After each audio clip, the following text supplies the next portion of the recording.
Bonjour et bienvenue sur touspourlasanté.tv, votre magazine santé sur le web. Et si on comprenait à qui profite la vaccination ? Il y a une question qu'on se pose quand même très souvent sur les contraintes économiques et financières, sur les lobbies industriels, sur les laboratoires pharmaceutiques. Alors moi, je pense qu'ici, c'est l'opportunité pour tordre le cou à ces idées reçues si elles ne sont pas bien vues. Regardez, on en parle après.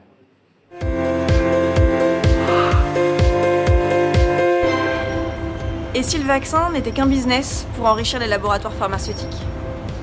Est-ce que pousser à se vacciner, ça bénéficierait pas surtout aux industries pharmaceutiques et aux médecins ?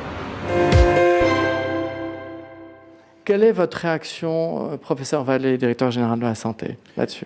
Alors, quand on regarde deux sujets très contemporains qui sont le vaccin contre la grippe, par exemple, et l'extension de l'obligation vaccinale, dans les deux cas de figure, il n'y a pas d'enjeu financier réel.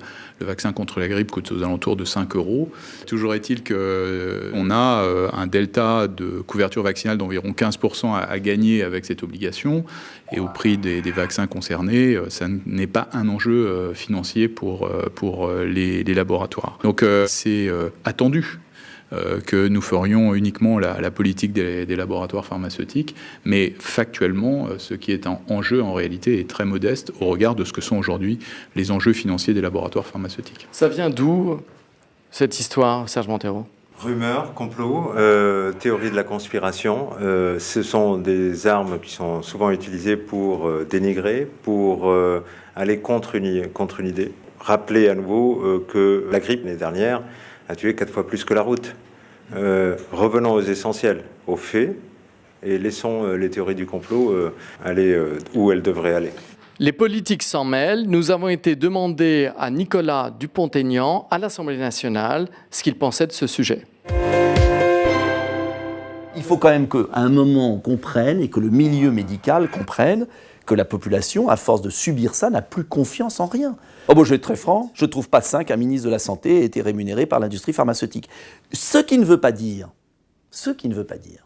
que Madame la ministre de la Santé est corrompue, loin de là cette idée. Mais comprenez que ça pose une question. Ça pose une vraie question. J'estime qu'un ministre de la Santé qui a été rémunéré par des laboratoires pendant des années, même ça la met dans une position difficile. En tout cas, moi, Premier ministre ou Président, je n'aurais jamais nommé un ministre de la Santé qui a été rémunéré par des laboratoires. Et je n'enlève rien le mérite et la sincérité de ce ministre. Avouez que ça pose un problème. Justement, écoutons ce qu'en pense le Dr Good, Michel Simès lui-même. Quand vous avez une députée européenne, Rivasi, là, qui, à chaque fois que vous ouvrez la bouche sur le vaccin, elle vous dit « Attendez, avant de me parler, quels sont vos rapports avec l'industrie pharmaceutique? Quels sont vos liens ?» Et c'est le rôle de nos instances. Enfin, on a des gens qui sont à l'Agence nationale de sécurité du médicament, on a un ministère de la Santé, on a une haute autorité de santé, on a 25 000 agences qui sont là pour surveiller justement et prendre ce qu'il y a de bon à prendre dans les labos et à rejeter ce qui ne l'est pas. Mais dire qu'on est sous l'influence des laboratoires et que c'est comme si à chaque fois que je prescris un vaccin, je touchais 1 € de la part du laboratoire. Enfin, il y a un moment, il faut accepter qu'on ait un peu une responsabilité, nous, en tant que soignants, quand même.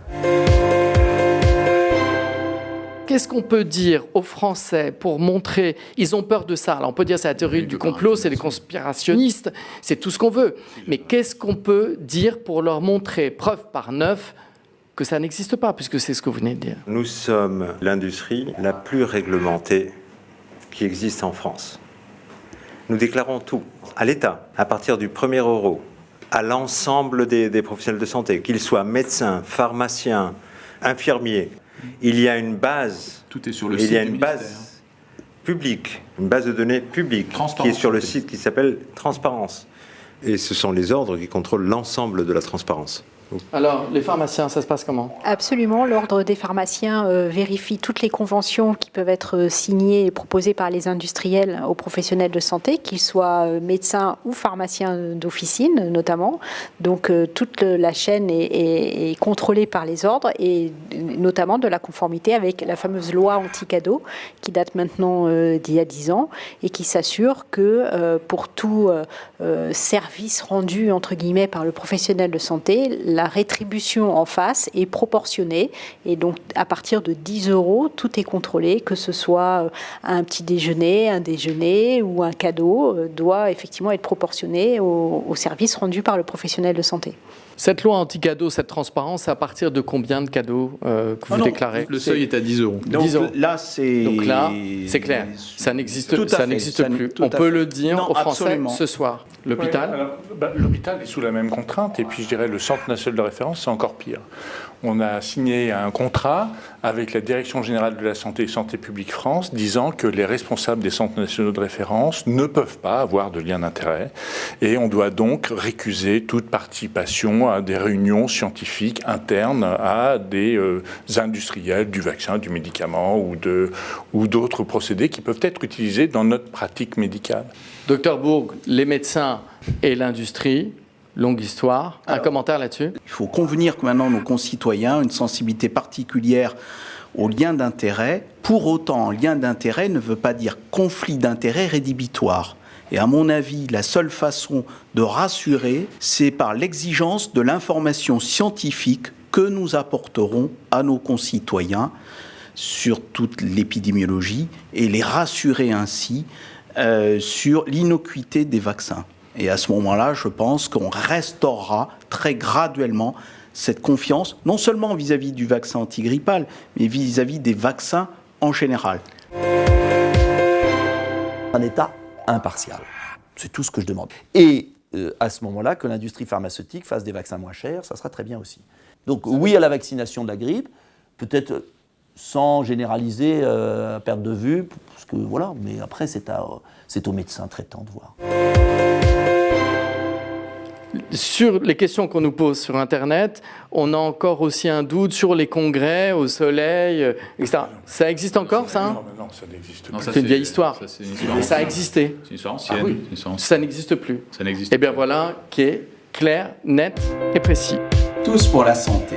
Tous pour la santé. Tous pour la santé. Et Dieu sait si elle a besoin d'être aidée aujourd'hui.